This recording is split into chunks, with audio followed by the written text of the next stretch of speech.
Lecturas amenas, crónicas, cuentos y relatos presenta Cuentos y enseñanzas sufíes. Mi único tesoro. Hace mucho tiempo, cuando los pueblos todavía eran nómadas y la vida transcurría al abrigo de sencillas tiendas de lona, buscando los pastos más adecuados para el ganado, cruzó el desierto una familia de beduinos. El padre, famoso en la región por su bondad y sabiduría, reunió a todos sus hijos e hijas, yernos y nueras, nietos y nietas, cargó sus pertenencias sobre los camellos y salió a buscar un nuevo destino. Pero en la travesía, el camello que llevaba el tesoro reunido tras muchos años de esfuerzo, tropezó y cayó, desperdigándose las joyas sobre la fina arena. Así el hombre, viendo lo sucedido, llamó a su familia y les dijo: «Mirad, estos son todos los tesoros que he guardado para vosotros. Que cada cual coja el que más le guste y que se lo quede». Obedeciéndole, uno cogió una corona, buscando no obstante su permiso con la mirada. Otro un cetro, pidiendo igualmente permiso. Algunos tomaron anillos de oro, otros túnicas de seda, gargantillas, pulseras y muchas otras cosas. Solamente el hijo más pequeño permaneció inmóvil al lado de su padre, pero cuando el hombre se percató, miró a su hijo y le dijo: «¿Por qué no coges tú también lo que más te guste?» «Padre», dijo el pequeño, «¿de veras puedo coger lo que más quiera?» «Claro, hijo mío, toma el tesoro que más desees». Entonces, el pequeño, poniéndose frente a él, lo abrazó fuertemente, acurrucándose en su regazo, y le dijo: «Tú eres mi único tesoro». Entonces el padre, tocado en lo más profundo de su corazón, igualmente abrazó a su hijo y no pudo contener las lágrimas.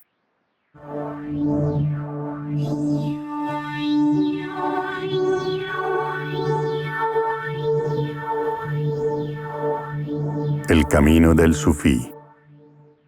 En cierta ocasión, se acercó un hombre occidental a mi maestro y le preguntó: «Señor, ¿para ser sufí es necesario creer en Dios?».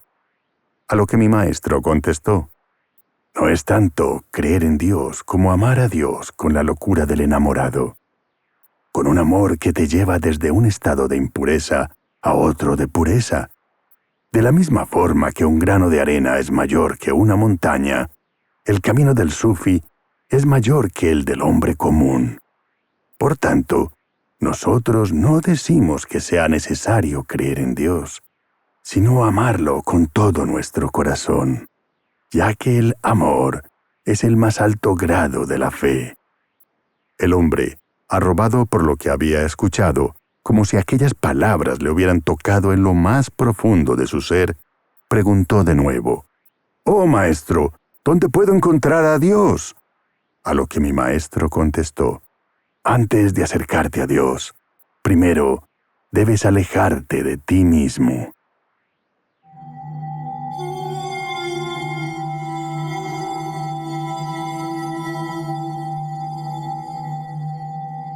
El auténtico maestro.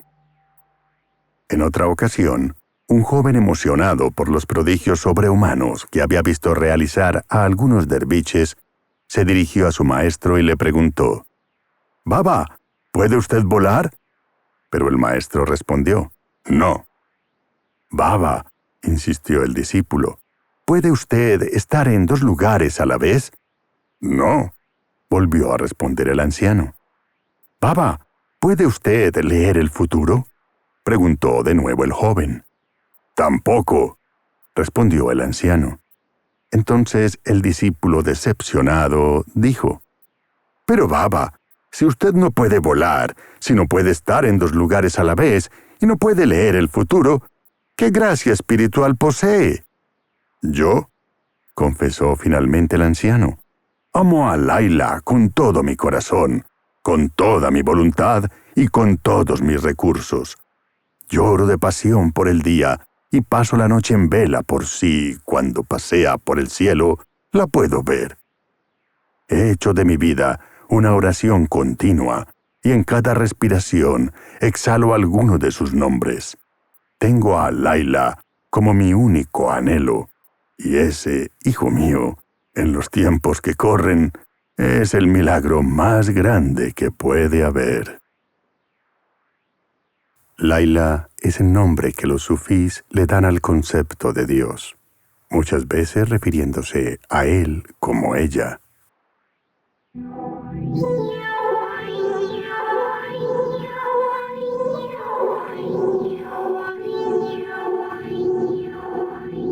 Enseñanza. La sabiduría sufí afirma que el maestro espiritual es alguien como nosotros, no un dios ni un avatar de Dios, sino un ser humano que, caminando por el desierto de la existencia, ha pasado hambre, frío, sed, soledad, tristeza y pena como cualquiera. Pero por una mezcla de decreto divino y de esfuerzo personal, pudo encontrar un oasis para calmar su necesidad.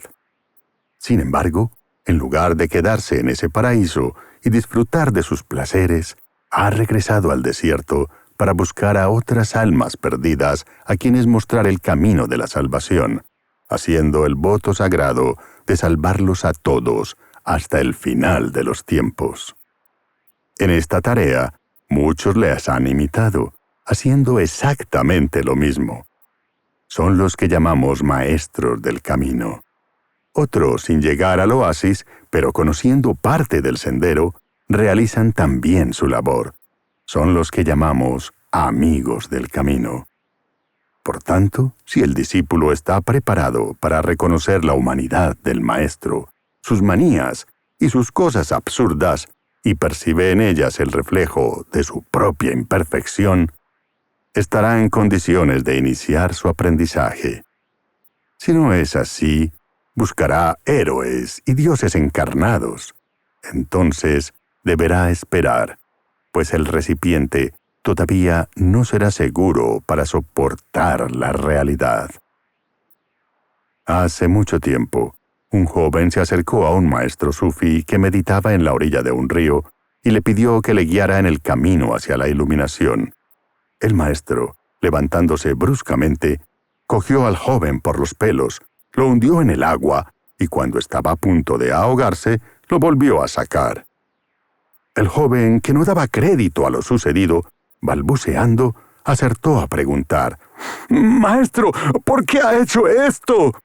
A lo que el anciano contestó: «Cuando desees tanto a Dios como deseabas el aliento bajo el agua, entonces podrás ser un derviche y alcanzarás la iluminación».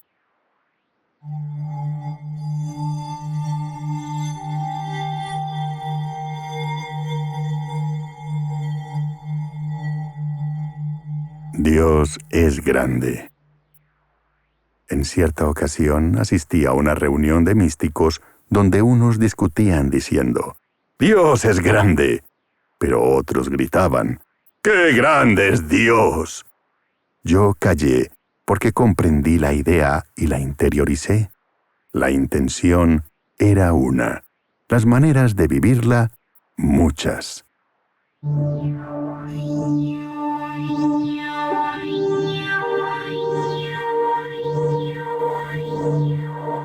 Jalal al-Din Rumi. Jalal al-Din nació en la ciudad de Balkh en el año 1207 de la era contemporánea. Dicen las crónicas que desde pequeño tenía arrebatos de éxtasis en donde veía a seres de los mundos superiores trayéndole regalos. Cierto día, mientras paseaba a caballo, siendo él un gran erudito en ciencias islámicas, un hombre santo llamado Shams de la ciudad de Tabriz, reconociéndole, decidió seguirle, esperando el momento adecuado para poder hablar con él. Shams era uno de los Majnun, santos de Dios, que peregrinan buscando hombres y mujeres a quienes conducir hasta el favor divino. Así, cuando tuvo la oportunidad, Shams cogió las riendas de su montura y mirando a Mevlana le dijo: Oh, tú erudito, dime quiénes son los más grandes servidores de Dios, ¿los santos o los profetas? Rumi, extrañado, respondió: los profetas han sido los hombres más grandes de todos los tiempos. ¿Cómo entonces? Siguió Sams. Los profetas dijeron: oh Dios mío, no te hemos conocido como mereces ser conocido. Mientras que los santos han dicho: gloria a Dios, cuán grande es su gloria. De repente, ante aquellas palabras, como San Pablo, Rumi cayó de su caballo y se desmayó. No obstante, cuando recobró el conocimiento, pidió que buscaran al mendigo que le había hecho caer en aquel estado y le pidió que le instruyese, llegando allá donde el cálamo se rompe.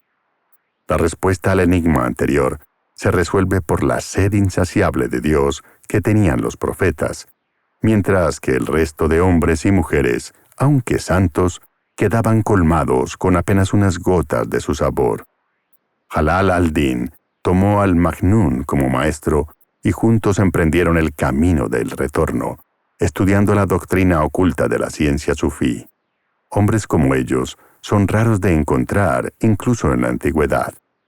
Tal fue el amor que Rumi le profesó a su maestro, que el resto de sus discípulos sintieron terribles celos, y un día Sams simplemente desapareció. Nadie sabe realmente qué sucedió con él, pero lo cierto es que al descubrir su pérdida, Jalal al-Din cayó en una total desolación. Tan grande fue su dolor que instituyó la capa negra, que actualmente cubre a los miembros de su orden en recuerdo de su maestro perdido. Más tarde fundó la escuela de derviches girovagos, incluyendo por primera vez la música dentro de sus ceremonias como medio para alcanzar el éxtasis. Así, al compás del giro, el sonido del ney eleva al neófito y a todos los que asistían al ritual hacia estados más elevados de conciencia. La Orden Mevlevi tiene en Konya el centro de su congregación, lugar donde hoy todavía los derviches nos congregamos para danzar junto al mausoleo de nuestro Mevlana.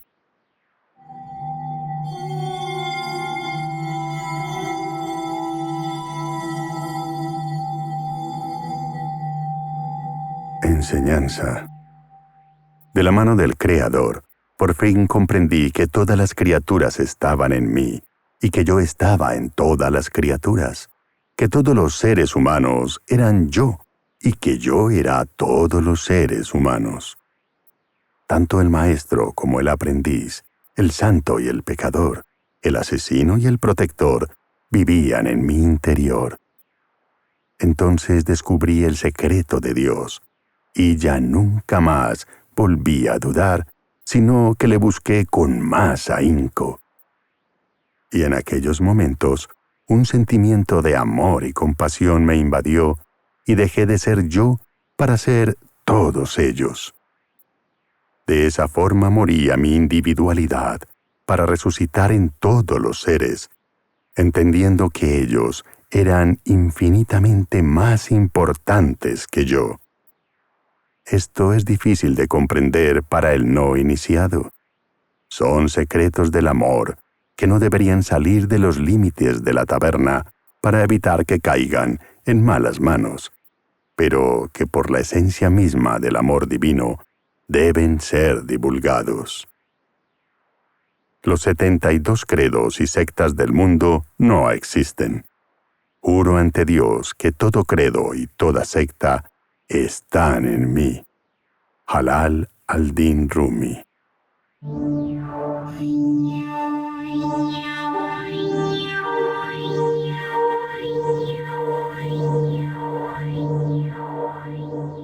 El turbante verde.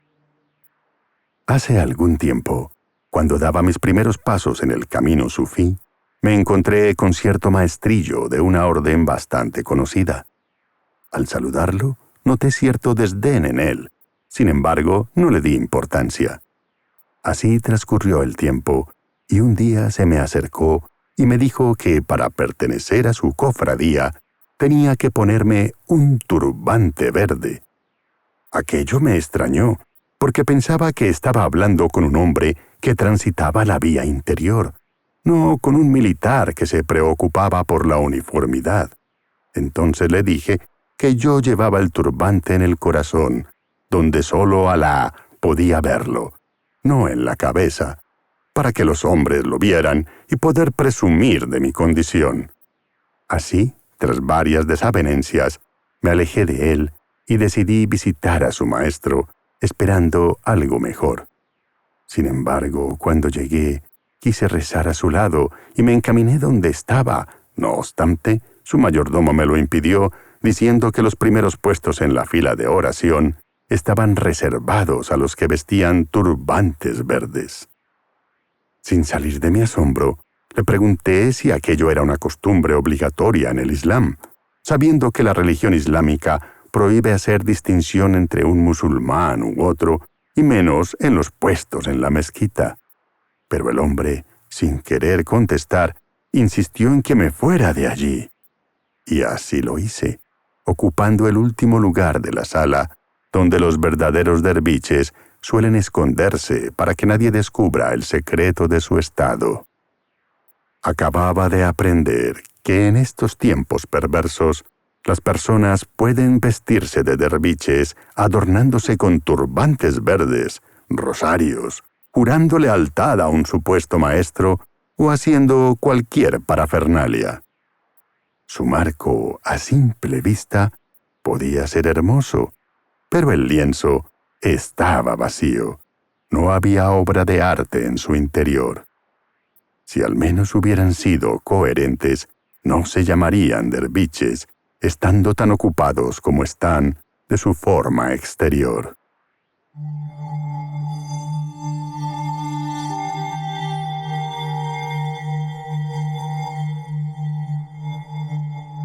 Enseñanza.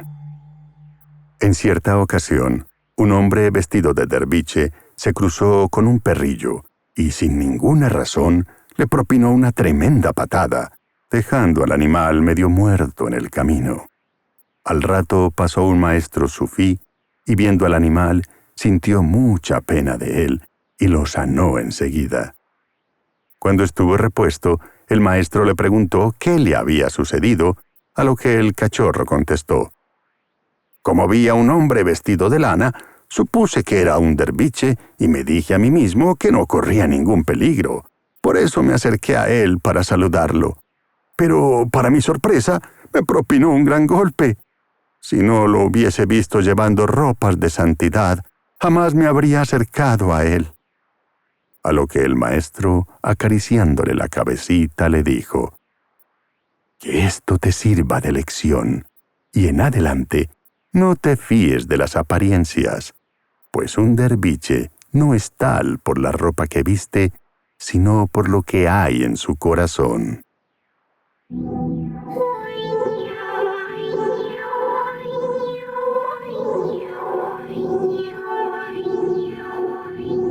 El perfume.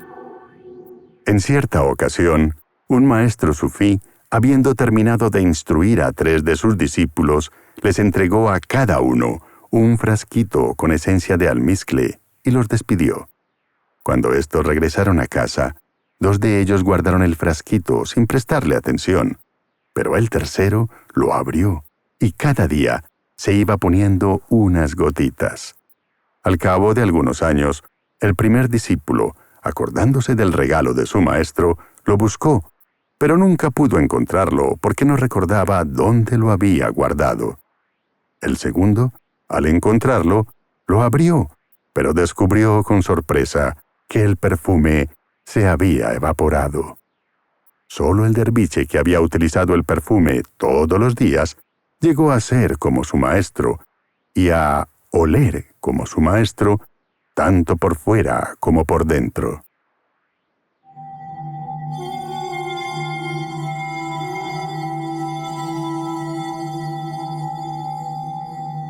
Enseñanza.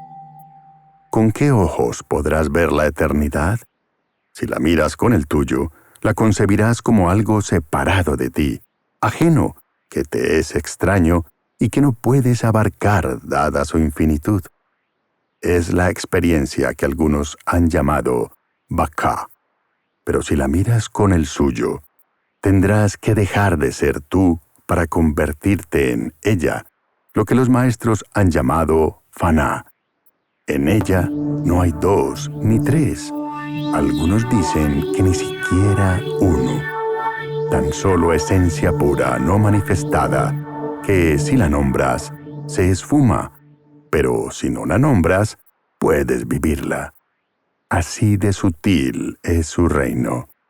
Como dijo Meplana, no ser nada es la condición requerida para ser.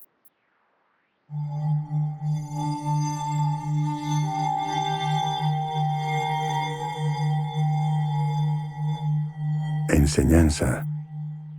El sufí no suele discutir con ninguna otra religión, porque comprende, como dice el primer verso del noble Corán, que todas las alabanzas pertenecen a Dios, sea cual fuere la forma que los hombres le hayamos querido dar.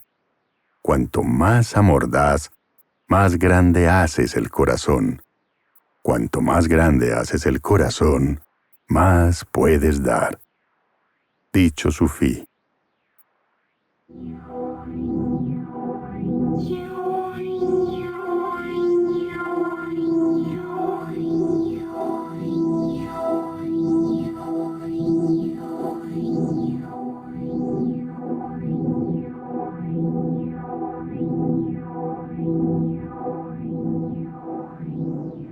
Introducción. La palabra derviche nos hace soñar con las arenas de Samarcanda y Estambul, con grandes mezquitas de cúpulas verdes y minaretes como agujas que se elevan hasta el cielo, con hombres y mujeres girando sobre sí mismos hasta alcanzar el éxtasis del amor divino, mientras el muezín canta la llamada a la oración de los hijos del Islam. El manto de los derviches evoca sueños de otros tiempos donde los que buscaban la comunión con su Hacedor se reunían en lugares secretos y tenebrosos para cantar su pena y su dolor, porque el mundo de la mística es siempre perseguido por los sacerdotes, escribas y fariseos de la ignorancia. La mirada de los locos de Dios irradia nostalgia y tristeza por la separación con el bien amado. Una enfermedad que solo puede curarse con el recuerdo, la melodía que acerca lo finito hasta lo infinito. Una danza que únicamente se puede explicar danzando o escuchando el lamento del ney, que se queja porque ha sido separado del cañaveral y llora junto al laúd y el timbal, anhelando el regreso a su hogar.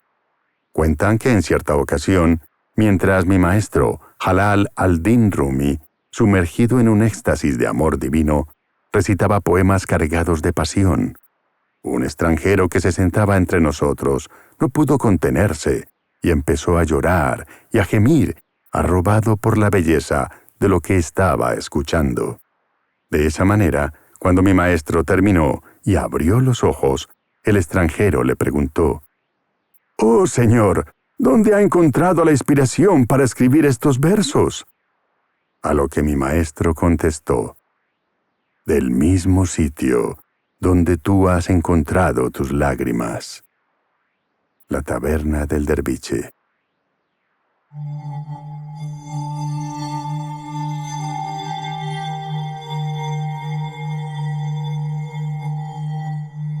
Los sufíes son santos errantes que han renunciado a este mundo y al otro en pos de alcanzar un breve instante de abstracción mística frente a las puertas de la realidad divina. Ese momento que los hará desaparecer para siempre entre los benditos brazos de Laila, nombre místico que otorgan a Dios. Mientras tanto, esperan en los límites de la taberna que ella les deje entrar, pero antes deben haberse entregado por completo, pues solo el verdadero amante podrá conquistar el corazón de Laila. Y el único requisito para entrar en la taberna es venir ebrio. Deja ya tu egoísmo, no temas la pobreza, no persigas el oro y bebe, pues una vida tan llena de pesares hay que pasarla toda en un sueño profundo o embriagado con el vino del amor. Omar Khayyam.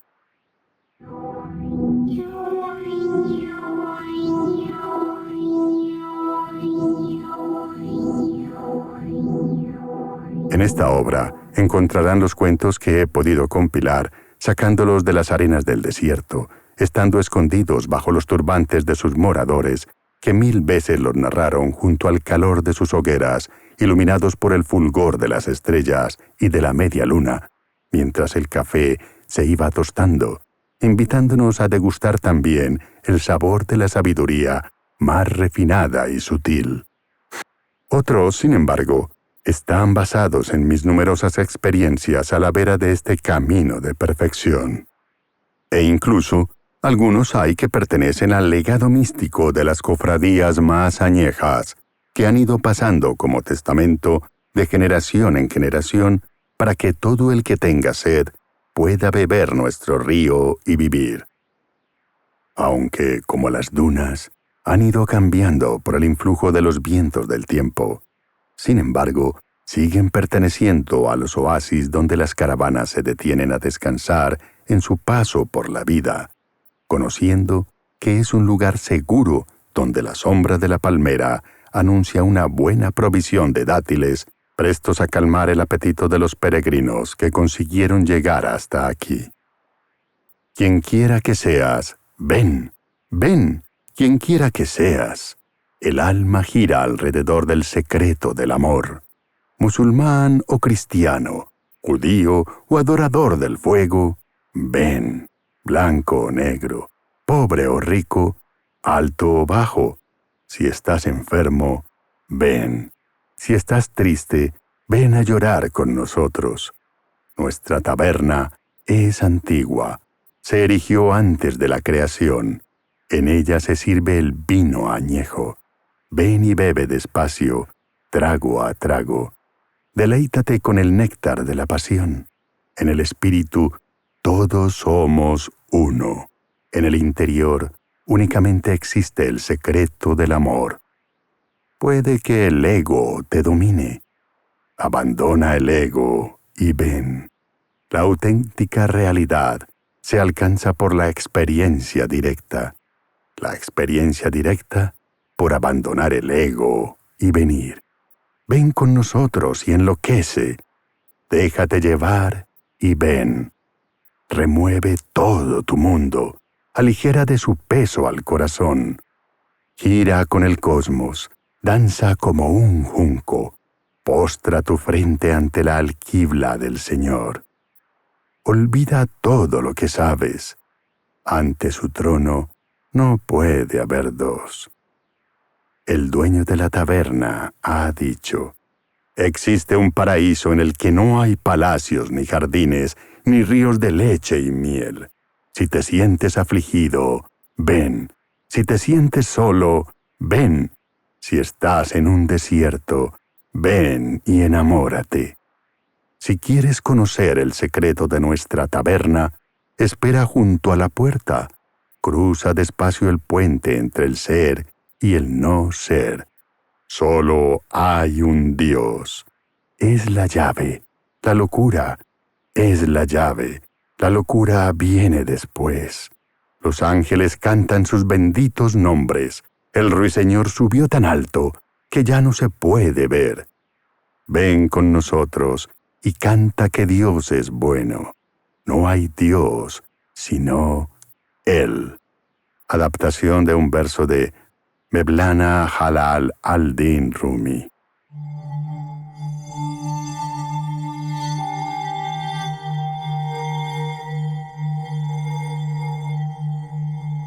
Konya, o la tumba del ego.